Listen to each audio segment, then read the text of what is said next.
بسم الله الرحمن الرحيم. شعب مصر العظيم، أيها الشعب الأبي الكريم، اليوم أقف أمامكم للمرة الأخيرة بزي العسكري بعد أن قررت إنهاء خدمتي كقائد عام للقوات المسلحة وزيرا للدفاع والإنتاج الحربي.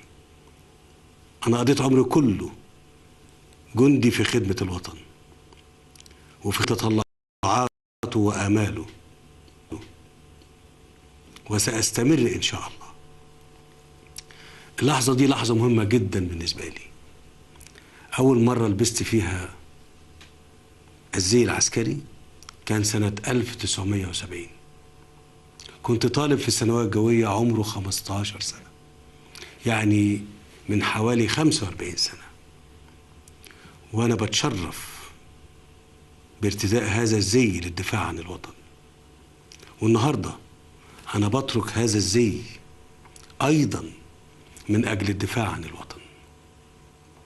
السنوات الأخيرة من عمر الوطن أكدت إن مفيش حد يستطيع أن يصبح رئيسا لهذه البلاد دون إرادة الشعب وتأييده. لا يمكن على الإطلاق أن يجبر أحد المصريين على انتخاب رئيس مش عايزينه. الموضوع ده انتهى خلاص. لذلك أنا وبكل تواضع أتقدم لكم معلنا اعتزامي الترشح لرئاسة جمهورية مصر العربية.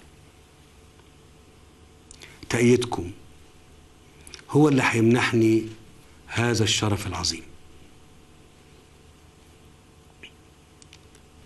أنا أقف أمامكم مباشرة لكي أتحدث معكم حديثا من القلب زي ما تعودنا، عشان أقول أنني أمتثل لنداء جماهير واسعة من الشعب المصري طلبت مني التقدم لنيل هذا الشرف. أنا بعتبر نفسي كما كنت دائما جنديا مكلفا بخدمة الوطن. أي موقع تأمر به جماهير الشعب هكون موجود فيه. من اللحظة الأولى عايز أكون أمين معاكم كما كنت دائما، وأمينا مع الوطن، وأمينا مع نفسي. نحن المصريين لدينا مهمة شديدة الصعوبة، ثقيلة التكاليف.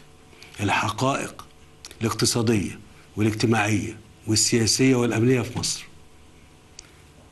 سواء اللي كان قبل ثورة 25 يناير أو اللي تفاقم بعدها حتى ثورة 30 يونيو، وصل إلى حد لابد أن يكون فيه مواجهة أمينة وشجاعة لهذه التحديات. عايزين نكون صادقين مع أنفسنا. بلدنا مصر بتواجه تحديات كبيرة وضخمة، واقتصادنا ضعيف. في ملايين من الشباب بيعانوا من البطالة ومفيش ليهم عمل في مصر. ده أمر غير مقبول. كمان في ملايين من المصريين بيعانوا من المرض ولا يجدوا علاجا مناسبا. ده أمر آخر غير مقبول. مصر البلد الغنية بمواردها وبشعبها بتعتمد على الإعانات والمساعدات. ده أمر غير مقبول. المصريين يستحقوا حياة أفضل من كده. يستحقوا أنهم يعيشوا بكرامة ويعيشوا بأمن ويعيشوا بحرية، ويكون لهم الحق في الحصول على العمل والغذاء والتعليم والعلاج والمسكن. كل ده لازم يكون في متناول ايد كل المصريين. احنا امامنا كلنا كمصريين مهام عسيرة. لابد من اعادة بناء جهاز الدولة.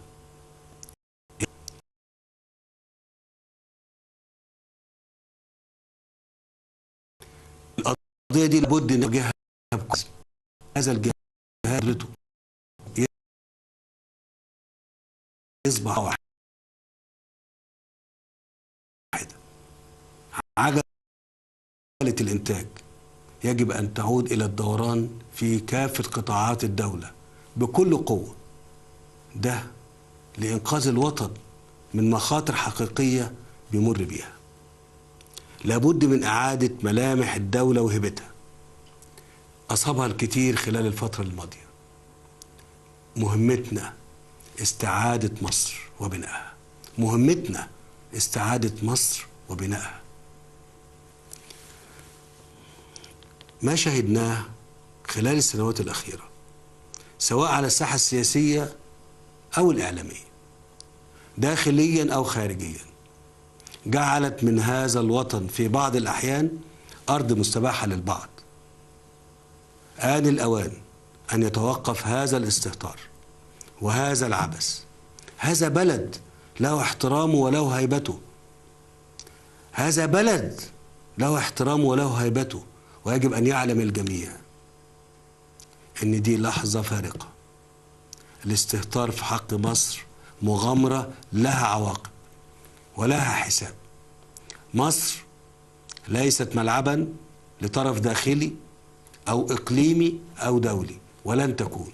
نحن لا نتدخل في شؤون الآخرين، ولن نسمح للآخرين بالتدخل في شؤوننا.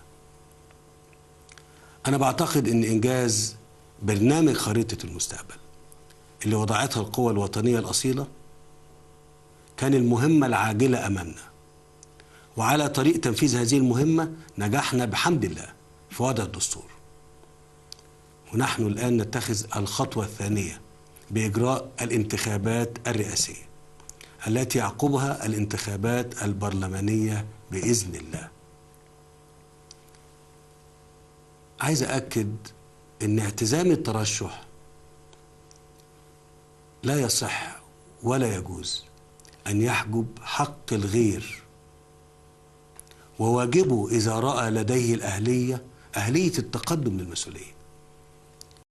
هيسعدني أن ينجح أيا من يختار ويحاخب.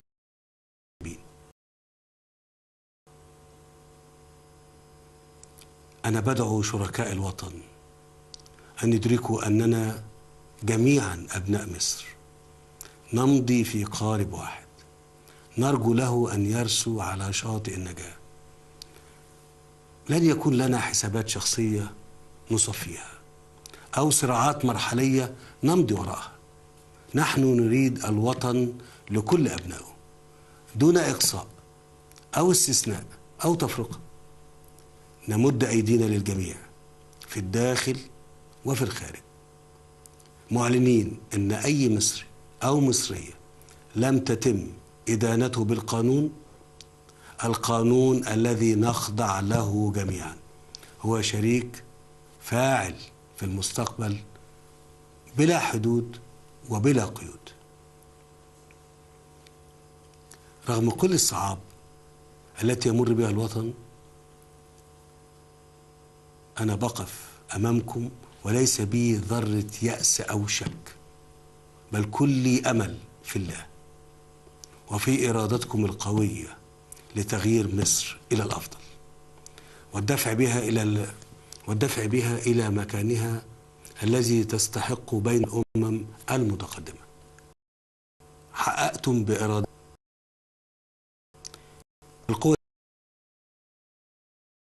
السياسية والقوات المسلحة هما اللذان أزاحا النظامين السابقين، ولكن أنتم الشعب، إرادة الشعب هي التي نجحت في ذلك.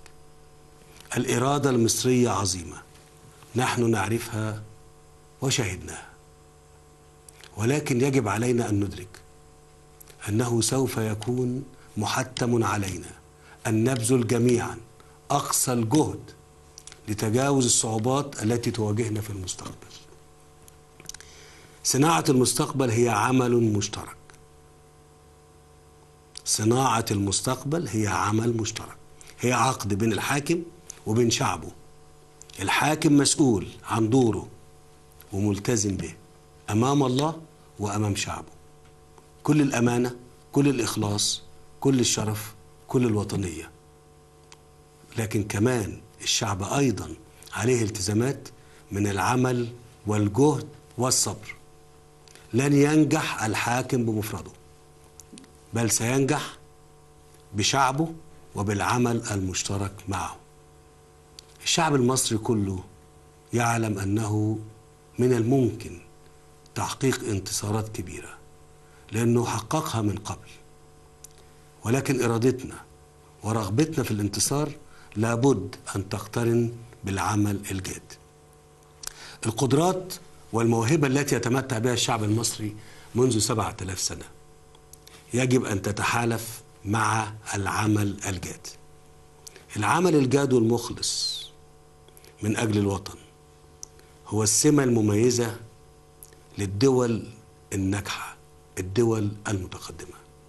وسوف يكون العمل الشاق مطلوبا من كل مصري ومن كل مصرية. مطلوب من كل مصري ومصرية بذل كل الجهد في العمل. أنا هكون أول من يقدم الجهد والعرق دون حدود من أجل مستقبل مصر تستحقه. الوقت ده وقت الاصطفاف عشان خاطر بلدنا، عشان خاطر مصر.